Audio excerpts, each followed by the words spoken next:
세상에는 수많은 종교들이 있습니다. 사람들이 만들어낸 갖가지 종교들이 수백 가지나 된다라고 하니까 참 놀랍지요. 이를 통해 우리는 인간이 본질적으로 종교적 존재다라는 것을 알 수가 있습니다.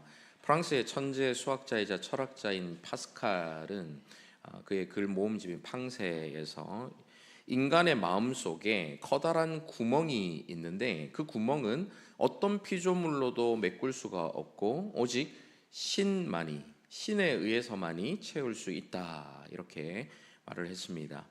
과학 기술이 발달하고 물질적 풍요가 커질수록, 그런 풍요를 누릴수록 실존적 공허, 즉 삶의 목적과 의미를 잃어버린 상태에 빠져 있는 사람들이 더욱 많아졌고, 그런 사람들은 그 공허함을 채워줄 무언가를 끊임없이 찾게 되는 것이지요. 어떤 이들은 물질적 성공을 추구하고 어떤 이들은 쾌락을 쫓아 살아갑니다. 하지만 파스칼이 얘기한 것처럼 그런 것들로 그 커다란 마음의 구멍들을 메꿀 수가 없기 때문에 결국 종교를 찾게 된다라는 것이죠. 그런데 세상 종교는 그 공허에서 벗어나서 구원을 받기 위해서 내가 스스로 무엇을 해야 한다라고 말을 합니다. 불교에서는 팔정도를 실천해서 욕망과 집착을 끊어내고 수행을 통해서 깨달음을 얻어야 무아와 열반, 우리로 말하면 구원과 같은 그런 상태에 이르게 된다라고 말을 하지요. 힌두교에서는 요가와 명상을 통해서 자아를 초월하고 카르마와 다르마, 곧 업보의 원리와 사람이 개인 간에 해야 하는 의무, 이런 것들을 잘 지켜야만 해탈에 이르고 더 좋은 모습으로 환생할 수 있다라고 가르칩니다. 이슬람교에는 다섯 기둥이라고 부르는 반드시 실천해야 하는 종교적 의무가 있는데요. 그 안에는 하루 5번 정해진 시간에 메카를 향해서 절을 하면서 기도해야 하는 의무도 있고요. 1년에 한 번씩 있는 이 라마단 기간에는 해가 떠 있는 동안 반드시 금식을 해야 한다라는 의무 사항이 있습니다. 또 일생 한 번은 꼭 그 메카 성지를 꼭 한번 가봐야 한다, 뭐 이런 것들도 이 다섯 기둥 안에 포함되어 있지요. 이 모든 것들을 잘 준수해야 천국에 들어갈 수 있다라고 가르칩니다. 이것이 세상 모든 종교의 본질입니다. 인간의 노력으로 신의 인정을 받거나 깨달음을 얻거나 성공과 행복을 쟁취하려는 것이죠. 그래서 종교는 항상 피곤합니다. 끊임없이 무언가를 해야 하고 그렇게 하는데도 늘 부족함을 느끼게 되는 것이죠. 이렇게 종교에서 가장 중요한 것은 지성이면 감천이다, 지극한 정성을 들여서 하늘을 감동시키는 것, 그런 것이기 때문에 그 감동의 대상이 뭐 하늘이 되었건 조상님이 되었건 신령님이 되었건 크게 중요하지 않습니다. 중요한 것은 나의 지극한 정성, 내 정성이 더 중요한 것이죠. 하지만 기독교는 이런 다른 종교들과 근본적으로 다릅니다. 기독교의 핵심은 우리가 하나님을 위해 무엇을 했느냐가 아니라 하나님께서 우리를 위해서 무엇을 하셨느냐이기 때문입니다. 하나님께서 우리를 위해 하신 일이 무엇인지에 대해서 전하는 그 기쁜 소식, 복된 소식을 복음이라고 하지요. 이 복음이 바로 기독교의 핵심인 것입니다. 이것이 바로 기독교가 다른 종교와는 본질적으로 다른 차이점이지요. 기독교는 하나님께서 우리를 위해서 무엇인가를 해 주셨기 때문에 우리에게 무엇인가를 해 주신 그 하나님에 대해 제대로 알고 믿어야 한다라는 것을 강조합니다. 곧 믿음의 대상이 중요한 것이지요. 내가 얼마나 정성을 들였냐, 내가 어떤 행동을 했느냐가 중요한 게 아니라 우리가 어떤 대상을 믿느냐, 우리가 믿는 그 대상이 누구시냐 하는 것이 중요한 것입니다. 우리를 위해 아무것도 해준 것이 없는 다른 우상신이 그 하나님의 자리를 대신할 수가 없기 때문이지요. 사실 이 기독교는 인간 세상의 체계 안에 종교의 하나로 포함되어 있기는 하지만 완전히 다른 본질을 가지고 있기 때문에 종교의 범주에 넣을 수가 없는 것입니다. 모든 종교는 인간이 신에게 도달하려는 시도이고 노력의 체계이지요. 마치 하늘에 닿는 바벨탑을 쌓는 것처럼 더 높이 쌓으면, 더 열심히 하면, 더 완벽해지면 신에게 도달할 수 있을 것이라는 생각으로 만들어낸 것이 종교입니다. 하지만 복음은 하나님께서 인간에게 오셨다라는 소식입니다. 우리가 하나님을 찾기도 전에 하나님이 먼저 우리를 찾아오셨다라는 소식인 것이죠.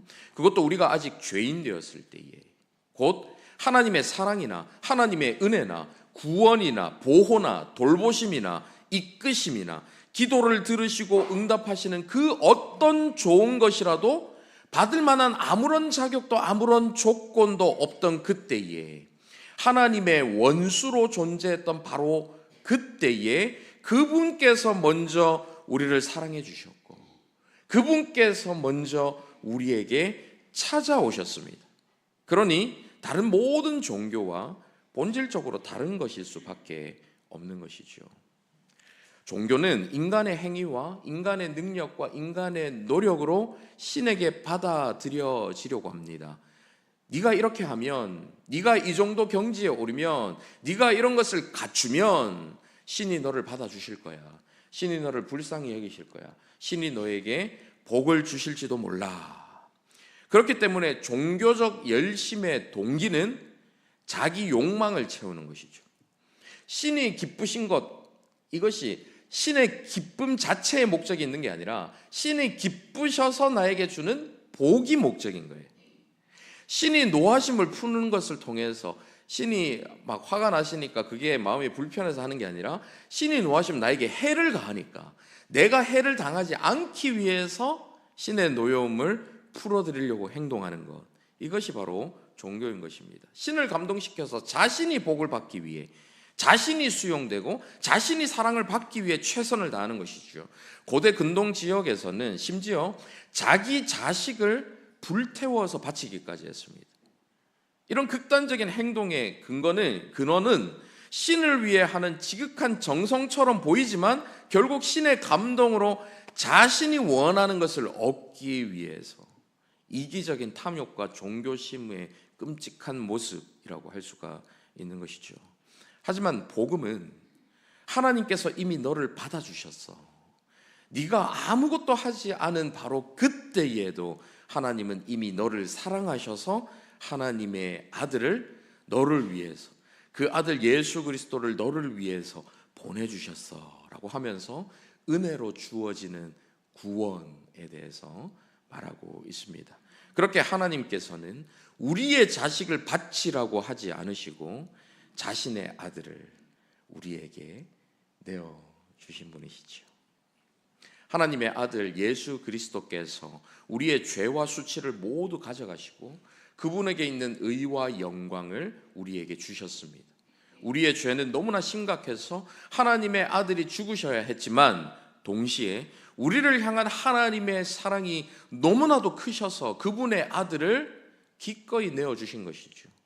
우리가 한 일, 우리가 해야 할 일, 우리가 할 수 있는 일은 아무것도 없습니다. 오직 믿음으로 이 복된 소식을, 이 소식을 그저 받아들이기만 하면 되는 것이죠. 종교는 두려움으로 사람을 움직입니다. 신의 노여움을 풀기 위해서 벌벌 떨면서 종교 의식을 행하지요. 나에게 해가 가해지지 않도록 하기 위해서 눈치를 보면서 신을 기쁘게 해드리는 것, 이것이 바로 종교입니다. 하지만 복음은 이미 예수 그리스도라는 가장 좋은 것을 우리에게 먼저 주시는 것으로 시작합니다. 하나님께서 우리에게 이 가장 좋은 예수 그리스도를 주셨다라는 소식으로 시작하는 것이 바로 복음입니다. 그렇기 때문에 두려움이 아니라 그 주신 은혜에, 그 사랑에 감사와 감격과 기쁨으로 사람들이 움직이게 되는 것이죠. 여러분, 이제 종교와 복음의 차이를 잘 아시겠습니까? 모르시겠습니까? 처음부터 다시 할 수밖에 없습니다. 잘 아시겠죠? 여기서 저와 여러분 앞에 아주 심각한 문제가 하나 놓여 있습니다. 많은 그리스도인들이 이 복음의 본질을 잃어버린 채 종교적인 의무와 규칙들을 수행하는데 몰두하고 있다라는 것이 문제입니다. 예배를 드리면서도 마음은 텅 비어 있고 기도를 하면서도 형식적인 말들만 반복합니다. 봉사를 하면서도 기쁨 대신에 피로감만 쌓여가지고 의무감과 어떤 책임감 때문에 억지로 하는, 그래서 부담만 늘어가는 것입니다. 이것은 단순히 개인의 문제만이 아닙니다. 우리 한국 교회 전반적으로 만연하게 퍼져 있는 문제이지요. 겉으로는 그 어느 때보다도 많은 교회와 성도들이 있습니다. 하지만 교회 안에서 정작 이 복음의 능력을 경험하는 이들은 줄어들고 있죠.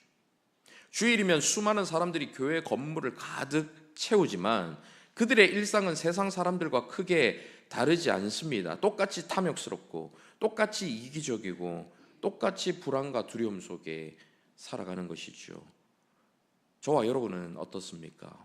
지난 한 주를 한번 돌아보십시오. 여러분의 신앙생활이 기쁨과 감사가 넘치는 것이었습니까? 아니면 의무감과 부담만 가득했습니까? 주일 아침에 눈을 뜰 때에 하나님과의 만남을 기대하는 설렘이 있으십니까? 아니면 또 하나의 해야 할 종교적 의무들이 기다리고 있다라는 부담감이 앞서고 있습니까?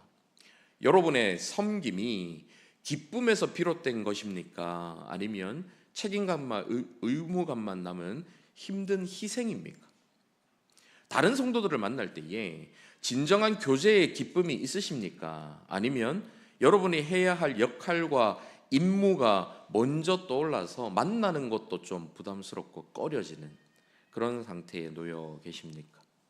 이러한 현상의 근본적인 원인은 우리가 복음을 종교로 바꿔버렸기 때문입니다. 하나님과의 살아있는 관계를 규칙과 의무의 체계로 변질시켜 버렸기 때문이죠. 이것이 바로 종교의 본질적인 문제입니다. 종교는 겉모습은 아름답게 꾸밀 수 있지만 내면의 이 진정한 변화는 가져올 수가 없습니다. 종교는 행위의 변화는 이끌어낼 수 있지만 마음의 변화는 이끌어내지를 못합니다. 종교적인 행위를 통해서 우리의 영혼이 변화되고 우리의 심령이 변화되고 우리의 마음이 변화되는 것 어렵습니다.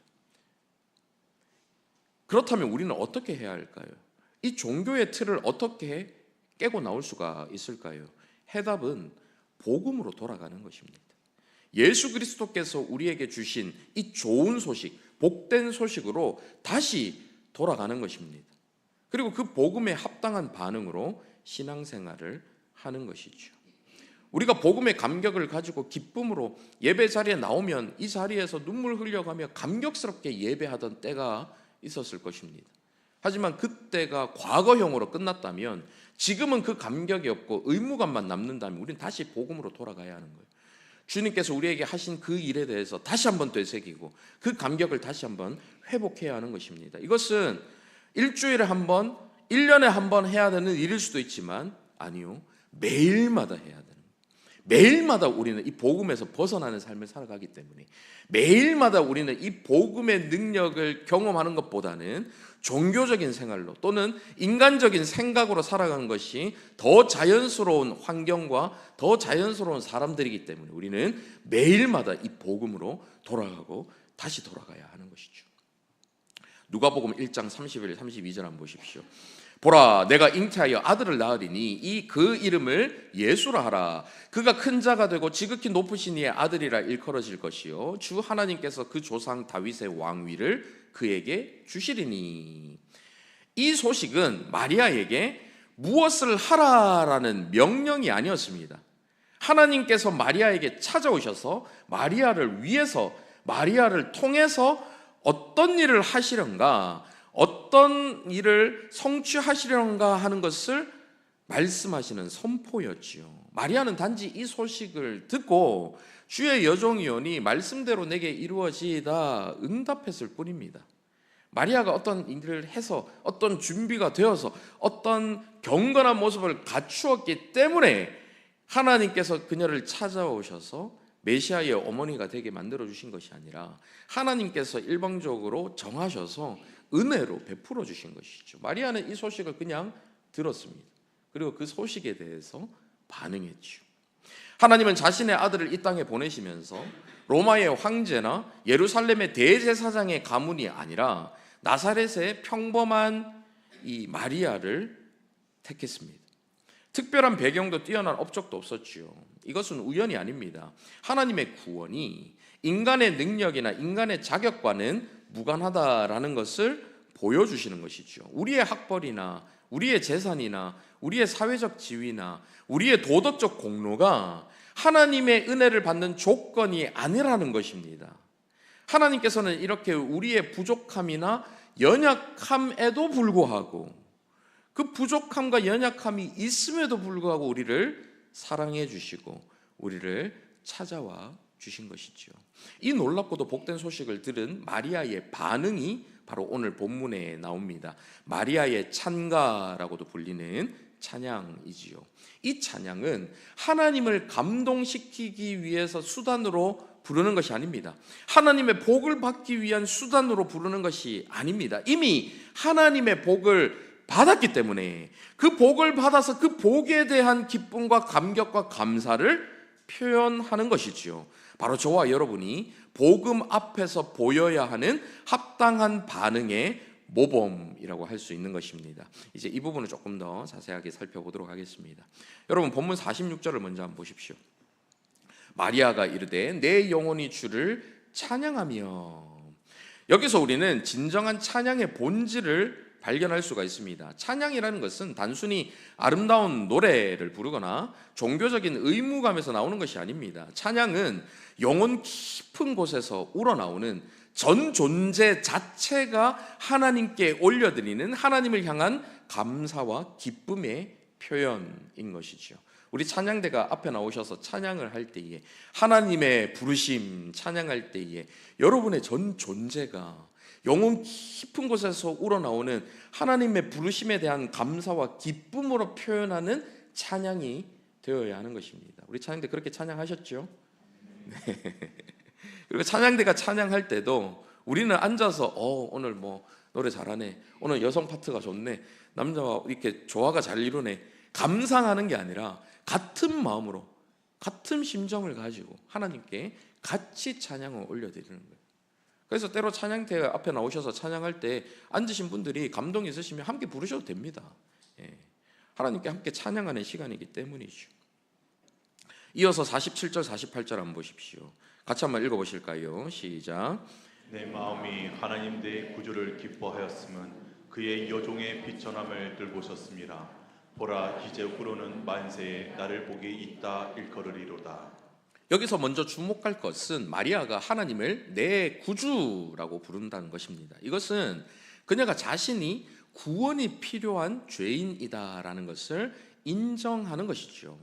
우리가 구원받기 위해서는 먼저 우리가 구원이 필요한 존재다라는 것을 인정해야 합니다. 많은 사람들이 자신이 그렇게 나쁜 사람은 아니다라고 생각을 합니다. 내가 뭐 그렇게 의로운 사람은 아니지만 그렇다고 해서 그렇게 뭐 죄인이라고 하기까지 그렇게 나쁜 사람은 아니야. 나는 남에게 해를 끼치지도 않았고 나는 착하게 살았어. 이렇게 말을 하지요. 하지만 성경은 저와 여러분을 포함한 모든 사람이 죄를 범하여 하나님의 영광에 이르지 못했다라고 말씀하십니다. 마리아 역시 자신의 비천함을 고백하면서 자신의 실제 모습이 바로 이런 죄인이다라는 것을 하나님 앞에 고백하는 것이죠. 그런데 놀라운 것은 마리아가 자신의 비천함을 고백하면서도 기뻐할 수 있었다라는 것입니다. 어떻게 이것이 가능할까요? 그것은 하나님께서 그런 비천한 자신을 돌보셨기 때문이지요. 여기서 돌보셨다라는 말은 하나님께서 사랑의 행위를 통해서 주도적으로 은혜를 베푸셨다라는 뜻입니다. 우리의 어떠함이나 우리에게 있는 어떤 것 때문이 아니라 하나님의 주도적인 사랑이 모든 것의 시작이다라는 의미이죠. 종교는 자신 안에 있는 비천함을 감추려고 합니다. 더 나은 모습을 보이려고 노력합니다. 내가 좋은 모습을 보여야, 나의 어떤 훌륭한 모습, 위대한 모습을 보여줘야, 증명해야 어떤 신의 인정을 받고 받아들여지고 복을 받을 수 있다, 이렇게 생각을 하는 것이죠. 하지만 복음은 정반대의 방향으로 움직입니다. 복음은 우리의 비천함을 인정하는 것에서부터 시작합니다. 우리의 비천함을 인정하는 것에서 시작해서 그 비천함을 기뻐하는 데까지 나아가게 만드는 것이죠. 우리의 그런 비참함에도 불구하고, 우리의 그 연약함에도 불구하고 하나님께서 사랑해 주셨기에 우리의 그 연약함 자체도 기뻐하며 드러낼 수 있게 만드는 것, 그것이 바로 복음이라는 것입니다. 저를 포함해서 우리 모두는 얼마나 자주 우리의 부족함을 감추려고 합니까? 심지어 교회 안에서도 우리는 늘 괜찮은 모습을 보이려고 애쓰지요. 기도할 때도 종종 영적으로 들리는 말, 어떤 고상한 말들을 하려고 애를 쓰고, 찬양할 때도 자주 경건해 보이려고 노력을 합니다. 괜찮은 신앙인, 괜찮은 종교인으로 보이려는 노력이지요. 하지만 복음은 저와 여러분이 이런 가면을 벗으라고 초청합니다. 왜일까요? 하나님께서는 우리의 비천함을 돌보셨기 때문입니다. 비천함이 없어졌을 때 돌보주신 것이 아니라 우리가 비천함에 빠져있던 그 상태 그대로에서 우리를 사랑하셨고 우리를 돌보아 주셨기 때문이죠. 이러한 관점은 49절에서도 이어집니다. 능하신 이가 큰 일을 내게 행하셨으니 그 이름이 거룩하시며, 주어가 내가 아니라 능하신 이입니다. 내가 한 일이 아니라 하나님께서 하신 일이다라는 것이죠. 여러분, 이것이 얼마나 위로가 됩니까? 우리의 구원이 우리의 노력에 달려있는 것이면 얼마나 불안하고 두렵겠습니까? 내가 조금이라도 잘못하면 구원을 받지 못할까 봐, 내가 조금만 연약한 모습을 보이면 이 받은 구원을 잃어버릴까 봐 얼마나 전전긍긍하면서 신앙생활을 해야겠습니까? 하지만 구원은 전적으로 하나님의 일입니다. 하나님께서 우리에게 주시고 하나님께서 이루어 주시는 일인 것이죠. 본문 50절 이어서 한번 보십시오. 긍휼하심이 두려워하는 자에게 대대로 이르는도다. 여기서 두려워하는 자라는 것은 하나님을 경외하는 자를 가리킵니다. 이것은 하나님 앞에서 자신의 참 모습을 인정하는 태도이지요. 우리가 얼마나 무력하고 얼마나 도움이 필요한 존재인지를 아는 것입니다. 그런 자들이 하나님을 경외하고, 그런 하나님을 경외하는 자들이 하나님의 긍휼하심을 입을 수 있는 것이죠. 마리아는 그 긍휼이 대대로 이른다라고 하면서 그것이 일회성이 아니다라는 것을 노래하고 있습니다. 하나님의 구원은 영원한 약속이기 때문에 한 번 받은 그 구원을 다시 잃어버릴까 봐 걱정할 필요가 없는 것이죠. 구원이 우리의 신실함이 아니라 하나님의 신실하심에 근거하기 때문입니다.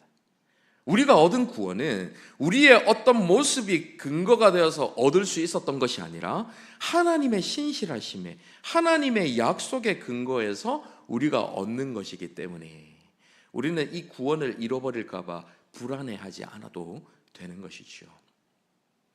마리아의 찬양은 이제 개인적인 고백을 넘어서서 하나님의 구원 역사의 패턴과 방식을 보여줍니다. 본문 51절에서 53절까지 같이 한번 읽어보시도록 하겠습니다. 시작.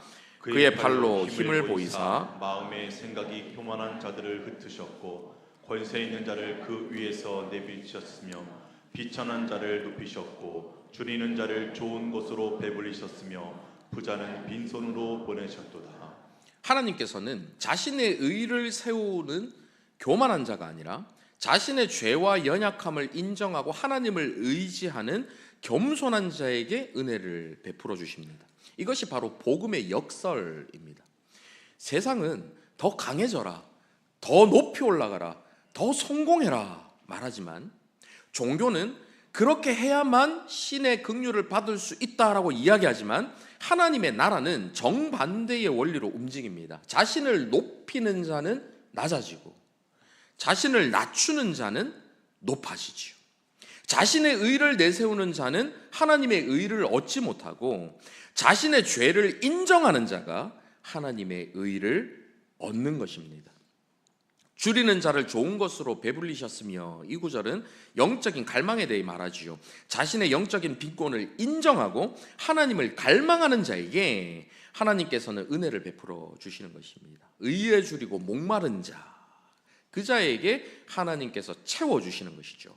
반면 부자는 빈손으로 보내셨도다. 이 말씀은 자신의 영적인 부요함을 자랑하는 자들, 그런 자들에게는 하나님의 은혜가 주어지지 못한다는 경고의 말씀인 것이죠.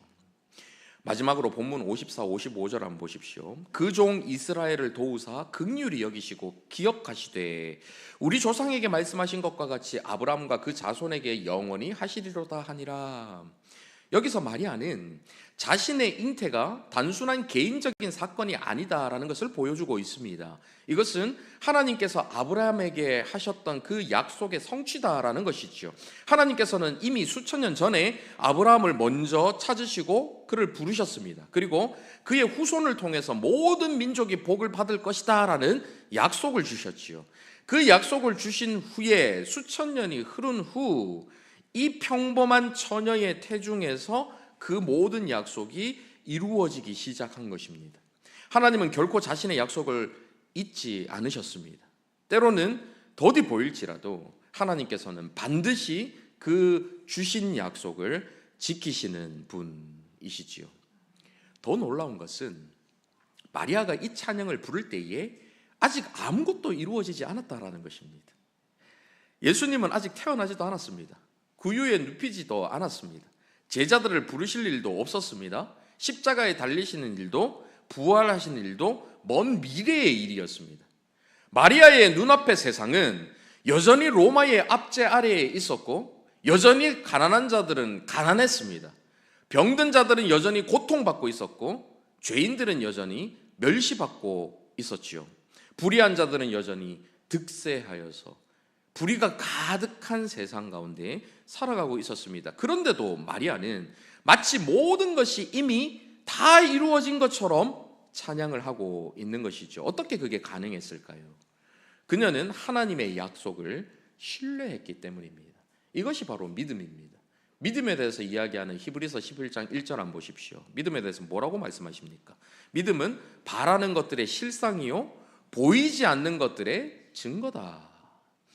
이 믿음을 마리아가 가지고 있었지요. 보이지 않는 것들을 바라보면서 그것에 대해서 찬양하고 있었던 것입니다. 우리 가운데 이런 말씀을 하시는 분들이 계실지 모르겠습니다. 마리아처럼 나는 믿음이 좋지 않기 때문에 확신의 찬양을 할 수가 없습니다. 지금 현실이 너무 힘들어서, 눈에 보이는 상황이 너무 힘들어서 우리는 이런 찬양을 할 수가 없습니다. 찬양이 나오지 않습니다. 이렇게 말하시는 분이 계실지 모르겠습니다. 하지만 사랑하는 성도 여러분, 우리는 마리아보다 더 큰 이유로 찬양할 수 있습니다. 마리아는 하나님의 약속만 보고 찬양을 했습니다. 하지만 저와 여러분은 그 약속이 역사 가운데 이미 이루어진 것을 본 사람들입니다. 예수님께서 역사 가운데, 이 땅 가운데, 우리 가운데 실제로 오셨지요. 여러분 아멘이십니까? 아기로 태어나서 구유에 누이셨습니다. 그분은 죄인들과 함께 하셨고 십자가에서 죽으셨습니다. 그리고 그 죽음을 이기시고 다시 살아나셨지요. 그리고 하늘에 오르셔서 지금도 살아계시며 저와 여러분과 함께 하시고 저와 여러분을 지키시고 돌보시고 인도하고 계신 것입니다. 아멘이십니까? 그러니 저와 여러분은 마리아보다 더욱 확신할 수가 있습니다. 지금도 살아계신 주님께서 우리와 함께 하셔서 우리의 구원을 완성시켜 주실 것을 믿으시기를 바랍니다. 그 구원의 기쁨과 감격으로 상황을 뛰어넘는 찬양이 저와 여러분 가운데에 있기를 간절히 바랍니다. 마지막으로 이 복음 앞에서의 반응을 우리가 어떻게 구체적으로 적용해야 하는가 하는 것을 나누도록 하겠습니다. 먼저 우리는 종교적인 사고방식에서 벗어나야 합니다. 많은 그리스도인들이 여전히 종교적으로 살아가지요. 내가 얼마나 열심히 신앙생활을 하는가, 내가 얼마나 많은 봉사를 하는가, 내가 얼마나 많은 헌금을 하는가, 이런 것들로 하나님께 인정을 받으려고 합니다. 하나님, 제가 이렇게 많이 드렸어요. 하나님, 제가 이렇게 열심히 살았어요. 그런 것들로 하나님의 사랑을 받으려고 하죠. 하나님의 사랑과 은혜를 우리의 행위와 연결시키려고 하는 것입니다. 하지만 이것은 복음의 정신과 정반대입니다. 복음은 우리의 행위가 아니라 하나님의 은혜를 말하죠. 당신의 기도가 부족해도 하나님은 신실하시다라는 것을 말합니다. 당신의 믿음이 흔들려도 하나님의 약속은 변함이 없다라는 것을 말합니다. 당신이 실패하고 넘어지고 쓰러져도 하나님의 사랑은 조금도 줄어들지 않고 그 사랑은 영원하다라는 것을 말해주는 것이 바로 복음인 것이죠. 그러니 복음 안에서 더 이상 완벽해야 한다라는 부담에서 자유하라고, 늘 증명해야 한다라는 압박에서 자유하라고, 다른 사람과 비교해서 더 우위에 있어야 한다라는 이 강박에서 자유하라고 복음은 저와 여러분에게 말하고 있습니다. 이러한 복음 안에서 신앙생활을 하면 우리의 모든 신앙생활이 해야 하니까 억지로 하는 것이 아니라 하고 싶어서 하는 것이 되는 것입니다.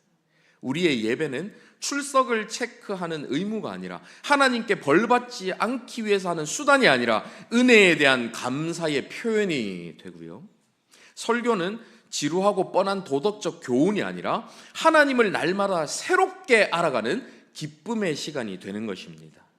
우리의 섬김은 인정받기 위한 수단이 아니라 구원의 감격을 나타내는 자발적 헌신이 되는 것이죠. 다른 사람의 시선을 의식하는 외식이 아니라 우리에게 주어진 특권을 누리는 것이 되는 것입니다. 피로와 부담이 아니라 보람과 즐거움을 가져다주는 원천으로 변화되는 것이죠.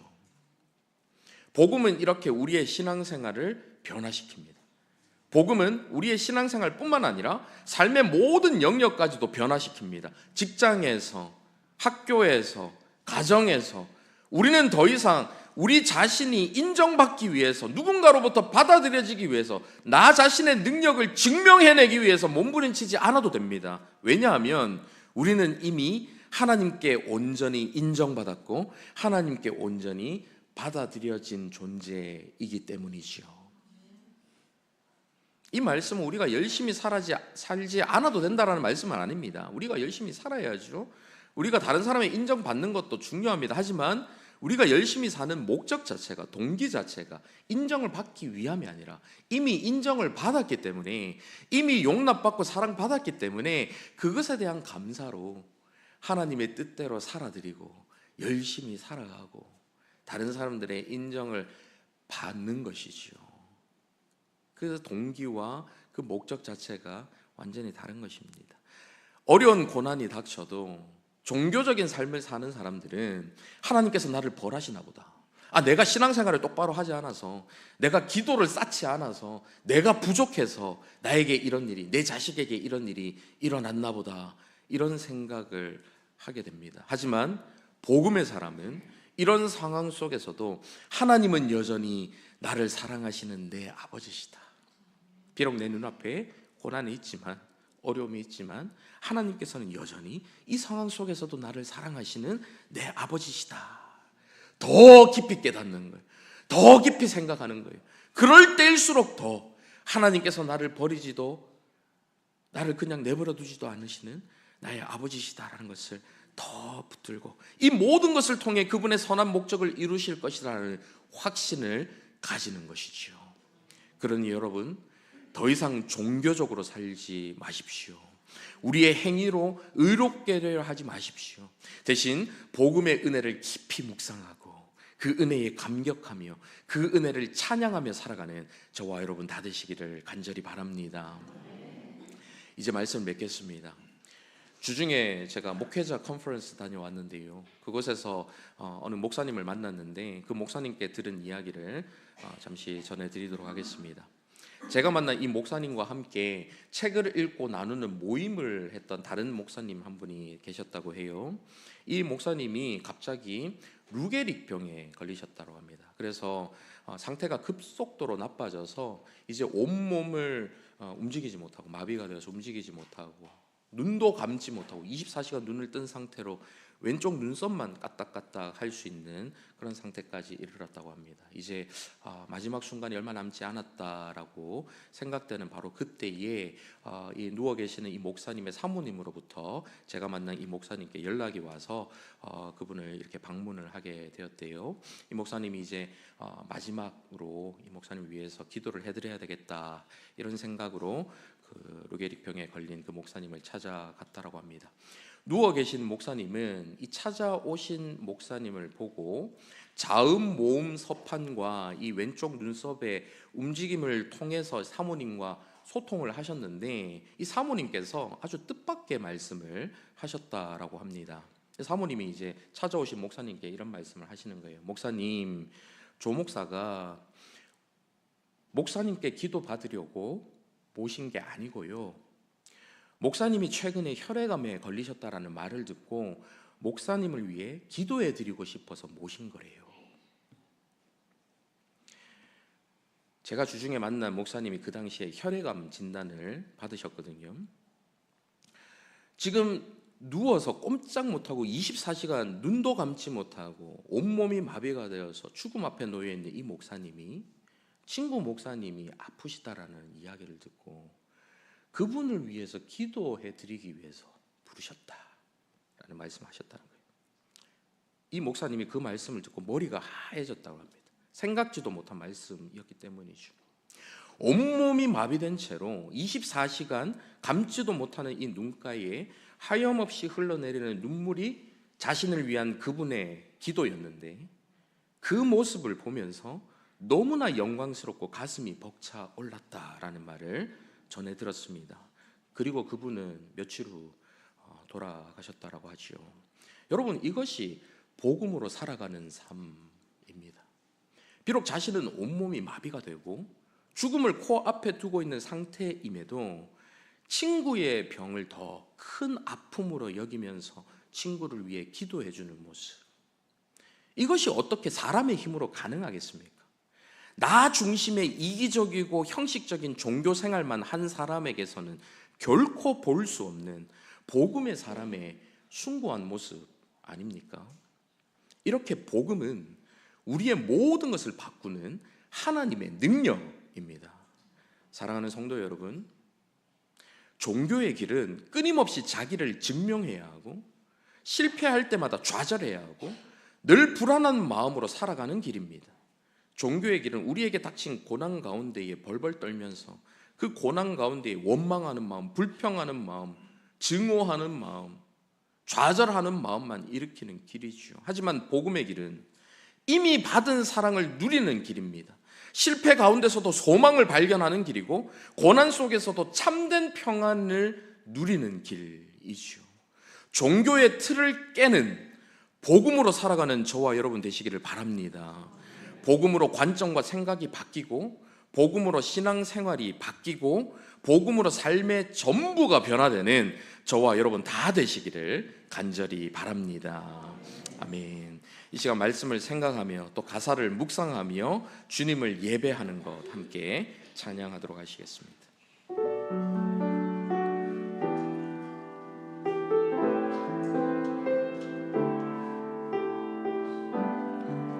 빛으로 임하신 주, 빛으로 임하신 주, 나의 어둠을 비추시네. 내 안에 연약함 모두 씻어주시고 나를 귀히 여기사 안으시네. 내 삶에 임하신 주, 내 삶에 임하신 주, 모든 두려움 덮으시네. 주 나의 모든 것 주님만 의지하리. 눈을 들어 주님만 바라보리. 주님을 예배하는 것, 주님을 예배하는 것, 주님을 기뻐하는 것 나의 마음과 뜻 다해 주님을 알기 원하네 주님을 사랑하는 것 주님을 갈망하는 것 나의 유일한 소망이라 말씀을 생각하며 가사를 묵상하며 다시 처음부터 빛으로 임하신 주 나의 어둠을 비추시네 나의 어둠을 비추시네 나의 비천함에도 내 안의 연약함에도 모두 씻어주시고 나를 귀히 여기사 나를 안으시네 내 삶에 먼저 임하여 주신 주 우리가 찾기도 전에 먼저 찾아와 주신 주님 모든 두려움 덮으시네 주 나의 모든 것 주 나의 주님만 의지하리 주님만 의지 눈을 들어 주님만 바라보리 주님을 예배하는 것 주님을 기뻐하는 것 나의 마음과 뜻 다해 주님 더 알기 원하네 주님을 사랑하는 것 주님을 갈망하는 것 나의 유일한 소망이라 마음 다해 다시 한번 고백합니다 주님을 예배하는 것 주님을 주님을 기뻐하는 것 주님을 기뻐한 나의 마음과 뜻 다해 나에게 복음 주신 나에게 은혜 주신 주님을 더 알기 원합니다 사랑하는 것 주님을 갈망하는 것 나의 유일한 소망이라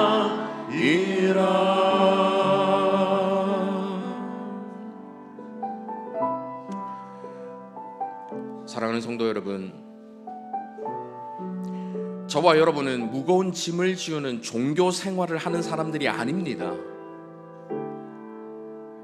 하나님께서 벌 주실까봐 두려워서 벌벌 떠는 사람이 아니에요 하나님의 사랑을 잃어버릴까봐 그 하나님께 잘 보이기 위해서 노력하는 사람들이 아닙니다 영원한 생명을 주는 복음의 자유를 이미 받은 그 복음의 자유를 누리는 사람 그 자유를 누리며 살아가는 사람들이죠 그러니 금방 찬양으로 고백한 것처럼 주님을 예배하고 기뻐하고 주님을 더 알아가는 것 주님을 사랑하고 갈망하는 것이 저와 여러분의 유일한 소망이 되어야 하는 것입니다 이 시간 함께 기도하실 때 주님 그 복음의 능력으로 살아가게 하여 주시옵소서 실패의 순간에도 우리의 실패가 하나님의 사랑을 조금도 감소시키지 못한다라는 그 복음을 기억하게 하여 주시옵소서 비천함 가운데서도 우리를 돌봐주신 그 주님의 복음 그 주님의 사랑을 기억하며 살아가게 하여 주시옵소서 성공의 순간에도 복음을 붙들어 모든 것이 하나님의 은혜임을 고백하는 저희 모두가 되게 하여 주시옵소서 주여 한번 간절히 부르고 말씀을 생각하며 함께 기도합니다 주여 자비로우신 아버지 하나님 긍휼이 풍성하신 아버지 하나님 종교적 생활로 살아가는 것이 아니라 복음에 의한 감격을 가지고 주님께 감사와 기쁨을 표현하는 저희가 되게 하여 주시옵소서 저희를 먼저 찾아와 주신 주님의 은혜에 저희를 먼저 찾아와서 만나주신 주님의 그 사랑에 우리를 위하여 우리의 자식을 요구하는 것이 아니라 우리에게 하나님의 아들을 내어주신 하나님의 그 은혜를 기억하며 먼저 주신 그 은혜를 생각하며 그 하나님께 감사와 찬양을 올려드리는 저희 모두가 될 수 있도록 인도하여 주시옵소서 우리의 삶이 복음적인 삶으로 변화되기를 소원합니다 종교 생활을 하는 것이 아니라 복음의 감격으로 주님을 예배하고 주님을 기뻐하고 주님을 사랑하고 주님을 갈망하며 살아가는 사람들 다 될 수 있도록 주여 역사하여 주시옵소서. 우리의 믿음의 대상이신 하나님, 우리에게 복을 주신 하나님, 그 하나님을 날마다 더 알아가기를 원하는 그 소원을 품고 살아가는 복음의 사람, 복음적인 사람 다 될 수 있도록 주여 역사하여 주시옵소서. 붙드시고 함께해 주시옵소서. 자비로우신 아버지 하나님, 오늘도 복음의 깊이를 깨닫게 하시니 감사드립니다. 우리가 얼마나 큰 은혜를 받았는지, 우리를 위해 예수님께서 얼마나 놀라운 일을 하셨는지 다시 한번 깨닫게 하시니 감사를 드립니다. 이제는 모든 종교적 사고방식에서 벗어나게 하여 주시고 더 이상 우리의 행위로 의롭게 되려 하지 않게 하여 주시옵소서. 예수 그리스도의 복음 안에서 우리에게 주신 은혜를 온전히 누리며 자유롭게 사는 저희 모두가 될 수 있도록 인도하여 주시옵소서. 마리아가 드렸던 그 찬양이 오늘 우리의 찬양이 되게 하여 주시고 우리의 영혼이 주를 찬양하며 우리의 마음이 하나님 우리 구주를 기뻐하게 하여 주시옵소서. 우리가 잊고 살았던 복음의 감격을 회복해 하시고 그 기쁨으로 매일을 살게 하여 주시고 우리의 의로움이 아니라 예수 그리스도의 의로움을 의지하며 살아가는 저희 모두가 될 수 있도록 인도하여 주시옵소서. 우리를 구원하신 예수 그리스도의 이름으로 기도하옵나이다. 아멘.